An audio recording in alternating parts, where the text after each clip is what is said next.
एक गलती ना होती तो बच जाती सभी की जिंदगी, नहीं क्रैश होता प्लेन। प्लेन क्रैश होने से पहले पायलट ने भेजा था मैसेज। 600 एक्सीडेंट, 9000 लोगों की मौत। बोइंग के विमानों में आखिर क्यों होते हैं इतने हादसे? आसमान में उड़ान भर चुका था विमान, फिर कैसे आ गया जमीन पर? कौन सी गलती पड़ गई भारी? अगर एक गलती ना होती तो सबकी जिंदगी बच जाती। क्या जानबूझकर सभी यात्रियों को मरने के लिए छोड़ दिया गया? अहमदाबाद में प्लेन क्रैश होने से पहले पायलट ने मैसेज भेजा था। उस मैसेज में जो बताया गया था उसने सिस्टम को फिर से बेनकाब कर दिया है। जब इस विमान की सुरक्षा को लेकर पहली कई बार चिंताएं जताई जा चुकी हैं और दुनिया भर में इसे उड़ानों से 3 महीने के लिए रोक भी दिया गया था, तो फिर इसे भारत की बड़ी फ्लाइटों में उड़ान भरने के लिए क्यों इस्तेमाल किया जा रहा था? क्या सिर्फ कुछ लोगों के फायदे के लिए इतने लोगों की जिंदगी को दांव पर लगा दिया गया? अहमदाबाद एयरपोर्ट से उड़ान भरते हुए एयर इंडिया का विमान जब क्रैश हुआ, विमान के अंदर 242 के करीब लोग सवार थे। क्रैश से पहले पायलट को खतरे का अंदाजा हो गया था और उसने एटीएस को सिग्नल देते हुए कहा था, मेडे मेडे। किसी भी फ्लाइट में मेडे कॉल एक इमरजेंसी मैसेज होता है जो पायलट उस वक्त देता है जब विमान किसी गंभीर संकट में हो या फिर यात्रियों या फिर क्रू की जान खतरे में होती है।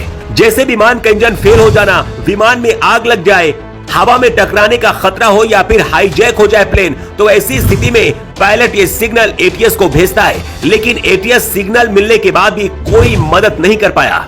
विमान अहमदाबाद से लंदन जा रहा था और अहमदाबाद एयरपोर्ट से टेक ऑफ करने से कुछ देर बाद मेघानी नगर के पास क्रैश हो गया। एयरपोर्ट से मेघानी नगर की दूरी 15 किलोमीटर के करीब है। इस विमान में गुजरात के पूर्व मुख्यमंत्री विजय रूपानी भी सवार थे। एयर इंडिया का ये प्लेन डॉक्टरों के हॉस्टल पर जा गिरा और फंस गया। तस्वीर में भी आप इसे देख सकते हैं कि कैसे अस्पताल की बिल्डिंग में ये प्लेन फंसा हुआ है। सिर्फ 8 मिनट के अंदर प्लेन कैसे राख में बदल गया, उसकी पूरी कहानी पहले आपको बताते हैं। ये air India Boeing 787 dream liner विमान बड़ा एयरक्राफ्ट है। बताया जा रहा है कि 11 साल पुराना एयरक्राफ्ट है। दोपहर 1:30 पर टेक ऑफ से पहले रनवे के बीच में था। सैटेलाइट इमेज देखने के बाद पता चलता है कि 1:38 पर यह प्लेन रनवे के आखिरी हिस्से पर था। प्लेन टेक ऑफ कर चुका था। प्लेन एयरपोर्ट से करीब 400 फीट ऊपर तक उड़ा। करीब 8 मिनट तक प्लेन का सिग्नल एक्टिव रहा और 1:40 पर प्लेन क्रैश हो गया। एयर इंडिया का जो विमान क्रैश हुआ है 2020 से 2022 के बीच बोइंग 7878 की मैन्युफैक्चरिंग क्वालिटी पर सवाल उठ चुके हैं। विमान की चौड़ी बॉडी को कई हिस्सों में बनाकर जोड़ा जाता है। इस दौरान रिपोर्ट्स में खुलासा हुआ कि कुछ विमानों में बॉडी के जोड़ ढीले हैं, उनके पैनल्स के बीच गैप रह गए थे और कार्बन फाइबर हिस्से ठीक से फिट नहीं हुए थे। इसके बाद FAA को भी कई बार दखल देना पड़ा और बोइंग को अस्थायी रूप से डिलीवरी रोकनी पड़ी थी। अप्रैल 2024 में बोइंग के एक वरिष्ठ इंजीनियर ने न्यूयॉर्क टाइम्स को दिए गए अपने एक इंटरव्यू में दावा किया था कि ड्रीम लाइनर की बॉडी के कई हिस्से हवा में टूट सकते हैं क्योंकि उन्हें जोड़ने की प्रक्रिया में बदलाव किया गया है। उन्होंने ये भी बताया था कि बॉडी के टुकड़े ठीक से फिट नहीं होते हैं, जिससे स्ट्रक्चरल वीकनेस पैदा हो जाती है। हालांकि बोइंग ने पहले इस दावे को तो स्वीकार कर लिया था, लेकिन बाद में इसे खारिज कर दिया था और विमान को पूरी तरह से सुरक्षित बता दिया था।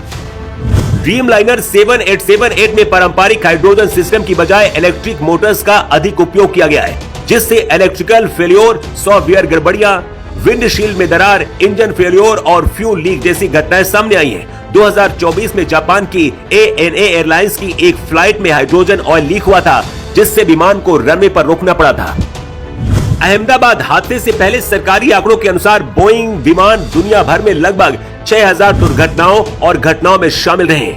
इनमें से 415 घातक थी और 9000 से अधिक लोगों की मौत हो चुकी है।